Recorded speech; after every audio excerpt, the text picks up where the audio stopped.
గడిచిన ఏడాదిలో పిఠాపురం నియోజకవర్గంలో 308 కోట్లకు పైగా పనులు చేసి దేశంలోనే మోడల్ నియోజకవర్గంగా దాన్ని తీర్చిదిద్దుబోతున్నాం. వచ్చే 4 ఏళ్లలో మరింత ప్రగతికి కట్టుబడి ఉన్నామని మీ అందరికీ తెలియజేసుకుంటా ఉన్నాం.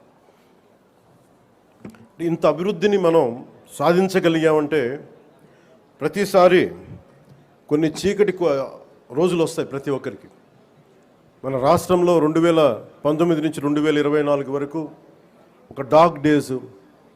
బ్రిటిష్ వాళ్ళు ఎలా పరిపాలించారో, బ్రిటిష్ వాళ్ళు దేశాన్ని ఎలా కబంధ హస్తాల్లో పెట్టుకున్నారో మన రాష్ట్రం కూడా అలాంటి కబంధ హస్తాలు పెట్టుకున్నప్పుడు స్వాతంత్ర సమరయోధుల స్ఫూర్తితోటి ఒకటే ఎదుర్కొన్నాం. బ్రిటిష్ వాళ్ళు నేర్పించి వెళ్ళిపోయింది మనకి డివైడ్ అండ్ రూల్, మనల్ని విభజించండి పాలించండి అని. కానీ ఎలా మన కూటమి ప్రభుత్వం మన స్వాతంత్ర సమరయోధుల స్ఫూర్తితోటి యునైటెడ్ అండ్ రూల్, కలిసి ఉందాం, కలిసి పాలన చేద్దాం, ఇదే కూటమి ప్రభుత్వం తాలూకు ముఖ్య ఉద్దేశం.